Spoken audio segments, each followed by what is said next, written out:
सभी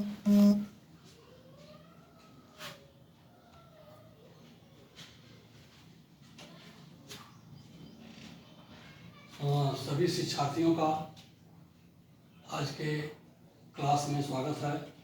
मैं महेंद्र नाथ सिंह आज आपको मैट्रिक्स के बारे में, आव्यूह के बारे में बताने जा रहा हूँ। इसके पहले आप inverse function, trigonometrical inverse function के बारे में पढ़ चुके हैं। ये अध्याय 3 आपका एनसीईआरटी की पुस्तक से लिया गया है। क्लास 12 के लिए है, कक्षा 12 के लिए। कक्षा 12 वाले विद्यार्थी बहुत ध्यान से इसको देखें, उनके लिए बहुत उपयोगी है मैट्रिक्स। देखिए, गणित के सर्वाधिक संसाधनों में से मैट्रिक्स एक शक्तिशाली साधन है जो गणित के जटिल प्रश्नों को सरलता से हल करता है।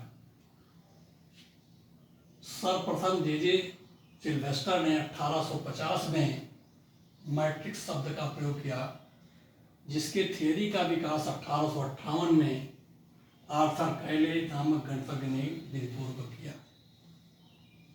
इसकी उत्पत्ति कैसे हुई ये देख लें आप, कैसे उत्पन्न हो गया। इसकी उत्पत्ति रैखिक समीकरणों का सरलतम रूप से हल प्राप्त करने में स्वतः हुआ। रैखिक समीकरण जब 1 चर, 2 चर और 1 3 से अधिक चरों वाले रैखिक समीकरण आने लगे, ऐसी जटिल समस्याओं को का एक सरल उपाय ढूंढा जाने लगा और उस स्थिति में आपका मैट्रिक्स का उत्पत्ति हो गई। इसका उपयोग इंजीनियरिंग में के समस्त शाखाओं के साथ साथ इंजीनियरिंग की जितनी भी शाखाएं हैं, इंजीनियरिंग की 31 से 32 शाखाएं इस समय हैं, उनमें सब में इसका उपयोग है।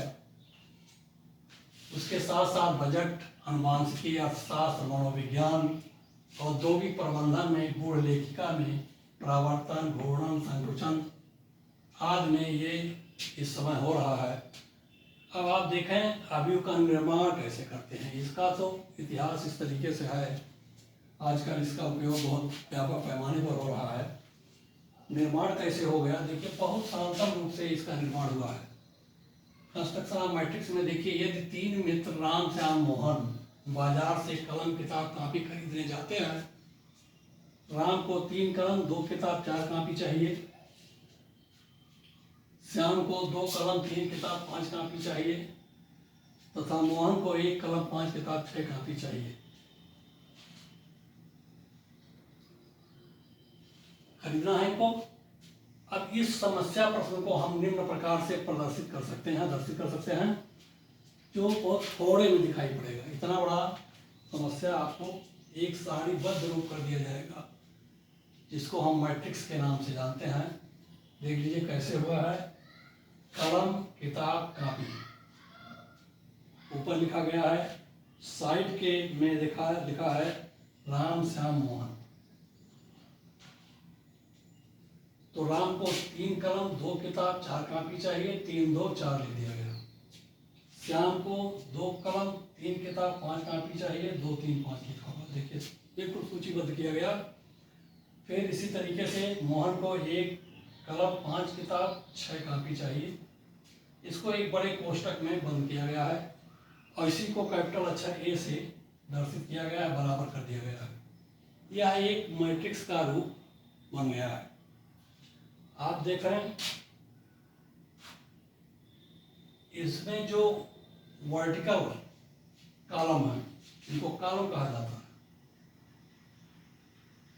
वर्टिकल को हम कॉलम कहते हैं। इसको C1, C2, C3 से दर्शित किया गया है। यानी यहाँ लिख लें आप C1, C2, C3 स्तंभ है, स्तंभ या कॉलम है। और R1, R2, R3 ये पंक्ति या रो है, कोई रो के नाम से जानते हैं। यानी 36 लाइनों को हम पंक्ति कहते हैं और ऊर्ध्वाधर लाइनों को हम कॉलम के नाम से जानते हैं। इनका एक नाम रखा गया है, उसी को हम जानते हैं। आप देख रहे हैं बीच में 3 3 6 अवयव की तरफ एक लाइन खींची गई है। इसको हम मुख्य विकर्ण कहते हैं। मुख्य विकर्ण हमेशा वर्ग अवयव में ही पाया जाता है जिसमें कॉलम और रो की संख्या बराबर होती है। कॉलम और रो की संख्या अगर बराबर है तभी मुख्य विकर्ण आपको मिलेगा। यदि ऐसा नहीं है, कॉलम रो बराबर नहीं है, तब मुख्य विकर्ण नहीं मिलेगा। ध्यान दीजिए, इसको बहुत विशेष चीज है। बगल में देखिए लिखा है 3 गुणे 3 कोटि। ये अवयव की कोटि है, ऑर्डर है। ये R गुणे C लिखा जाता है, M गुणे N में दर्शित किया जाता है। जहाँ M number of row, N number of column, तो R और C को ही दर्शित करते हैं। M और N में लिखा जाता है 3 गुणे 3। 3 रो है, 3 कॉलम है, इसलिए 3 गुणे 3 कोटि का ये मैट्रिक्स बन गया। इसमें सारी चीज़ें क्लियर हैं, आप देख लें। रो और कॉलम बराबर हैं, तो इस तरीके से मैट्रिक्स का निर्माण और मैट्रिक्स क्या है, इसकी उत्पत्ति कैसे हुई है, ये चीज़ें इसमें आपको दर्शित कर दिया गया है। अब आता है मैट्रिक्स का प्रकार कितने हैं।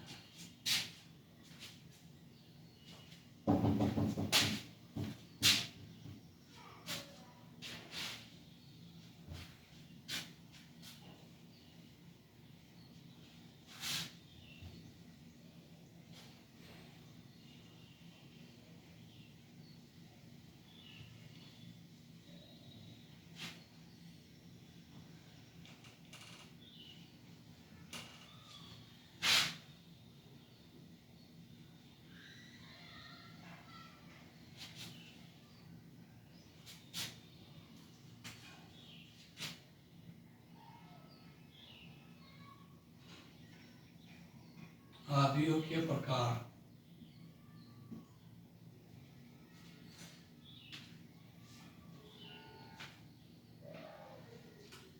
कॉलम और रो को आपस में बदल दिया जाए तो मैट्रिक्स के मान पर कोई अंतर नहीं आता है।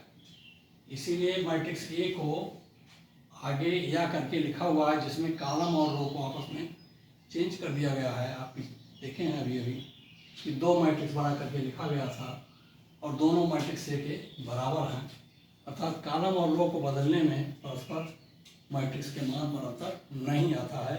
ये उसका एक गुण है, ध्यान दें। इसके आगे आ जाइए, आपको प्रकार में बता दें कितने प्रकार का होता है मैट्रिक्स। ध्यान दें,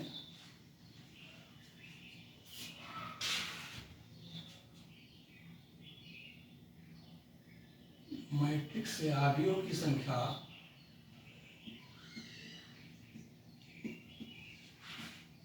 कुल 12 है। पहला आप देखें क्या है, क्षैतिज अवयव।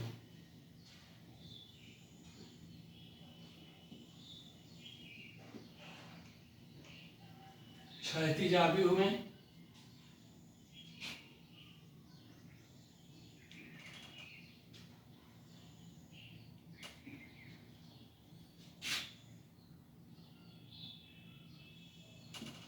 इस अवयव में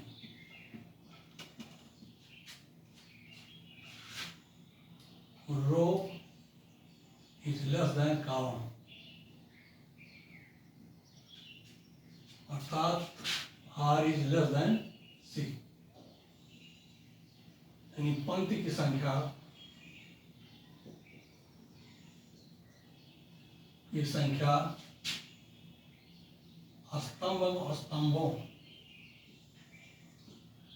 स्तंभों की संख्या से कम होता है। ऐसा आव्यूह जिसमें रो इज लेस देन कॉलम हो, पंक्ति की संख्या कॉलम की संख्या से कम हो। छोटा सा उदाहरण ले लीजिए, जैसे ए इक्वल टू क्या है 1 2 3 4 2 1। ये देखिए 2 गुणे 3, R equal to 2 and C equal to 3, R is less than C है। यहाँ आप देख रहे हैं कॉलम कितने हैं, 3 हैं, C1 C2 C3 R1 R2। Are की संख्या 2 है, सी की संख्या 3 है, अर्थात are is less than C है। तो ये कैसा है आव्यूह, क्षैतिज आव्यूह है। दूसरा देख रहा ऊर्ध्वाधर आव्यूह।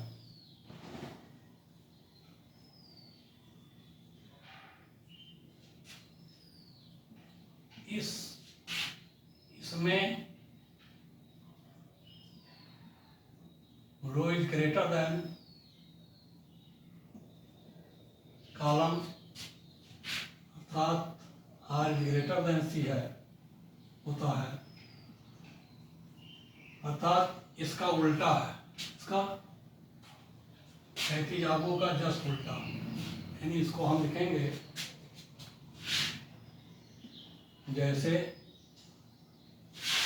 B इक्वल टू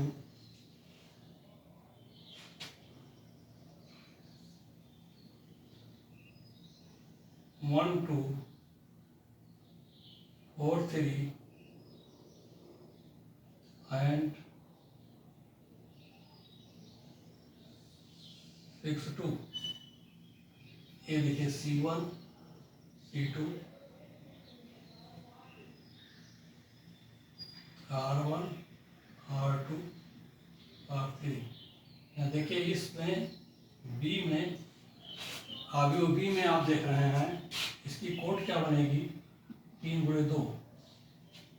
देखिए जस्ट उल्टा, ये 2 गुणे 3 है, ये 3 गुणे 2 है। अर्थात यहाँ आर बराबर 3 है, सी बराबर 2 है, आर इज ग्रेटर देन सी। यह है आव्यूह, ऊर्ध्वाधर आव्यूह है। तीसरा देख लें,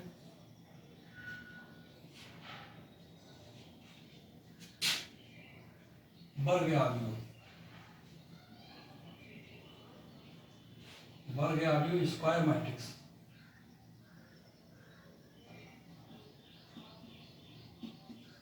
इसको कहते हैं वर्टिकल मैट्रिक्स।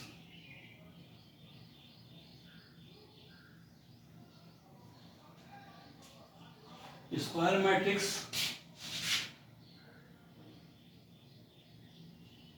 जब R इक्वल टू सी हो तो मैट्रिक्स यानी आव्यूह स्क्वायर आव्यूह होता है, वर्ग आव्यूह।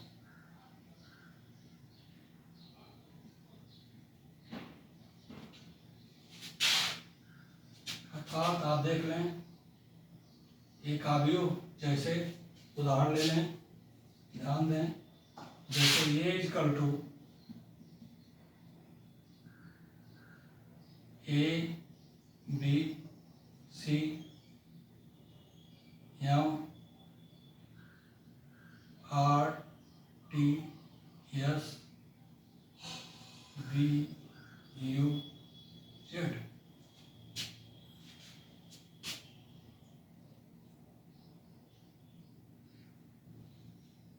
देख लीजिए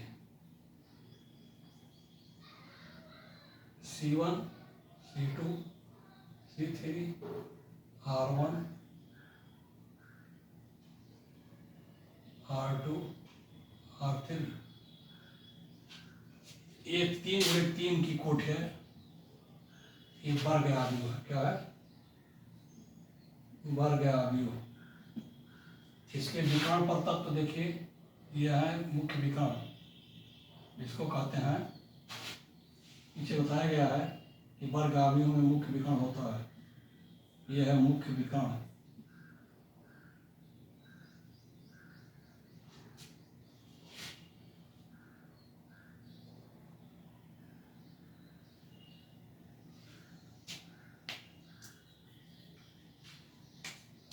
मुख्य विकर्ण का 3 तत्व है। कौन कौन? ए, टी और जेड मुख्य विकर्ण के एलिमेंट हैं। आव्यूह में एलिमेंटों को लिख लो। आव्यूह में एलिमेंटों को ए आई जे, जहाँ I equal to row and J equal to column, पंक्ति स्तंभ है, से दर्शित करते हैं। इसमें एक एक एलिमेंट को ये आईजे से दर्शित करते हैं। अगर R1 है, यानी पहले रो और पहले कॉलम का तत्व है, तो A11 लिखा जाएगा। A11, A12, A13